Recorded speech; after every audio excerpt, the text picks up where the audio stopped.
কেকেআরে অধিনায়ক ও সহ অধিনায়ক হয়ে গেল ঠিক। এই দুইজন খেলোয়াড়ের ওপর সম্পূর্ণ দায়িত্ব দিয়েছেন কেকেআর ম্যানেজমেন্ট। কোন দুই ক্রিকেটার কেকেআরের অধিনায়ক ও সহ অধিনায়ক হয়েছে তা জানাবো আজকের সম্পূর্ণ ভিডিওতে। তার আগে কেকেআরের ফ্যান হলে ভিডিওটিকে করো লাইক এবং ভিডিওর কমেন্ট বক্সে লিখে জানিয়ে দাও আমি কেকেআর। 2024 সালে দীর্ঘ 10 বছর পর কেকেআর তাদের ট্রফি তুলেছিল ঘরে।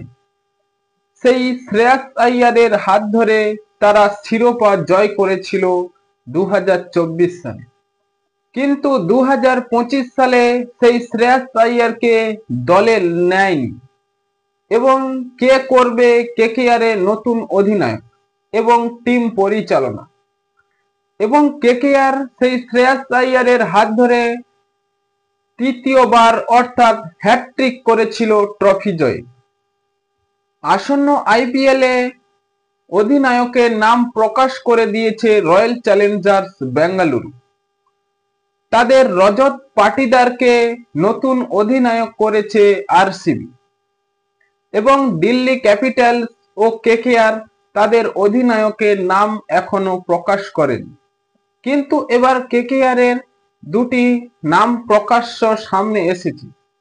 তাদের মধ্যে রয়েছে যে দুটি নাম সেগুলি আজকে জানাবো।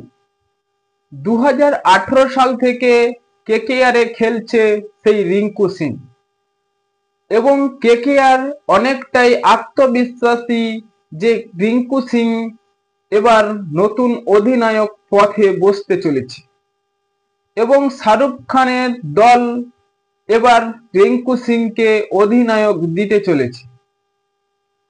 এবং কেকেআর নিলাম টেবিল থেকে অভিজ্ঞতা সম্পূর্ণ এক ক্রিকেটারকে নিয়েছে। তিনি হলেন আজিঙ্কে রাহানে।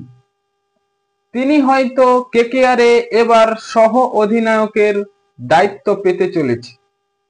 হ্যাঁ বন্ধুরা, আপনাদের কি মনে হয় রিঙ্কু সিং অধিনায়ক এবং আজিঙ্কে রাহানে সহ অধিনায়ক হলে টিমটি কেমন পরিচালনা হবে? এখনই আপনাদের মতামতটি কমেন্ট বক্সে লিখে জানিয়ে দিন এবং চ্যানেলটি সাবস্ক্রাইব করে আমাদের পাশেই থাকুন। ভিডিওটি শেষ পর্যন্ত দেখার জন্য আপনাকে অসংখ্য ধন্যবাদ।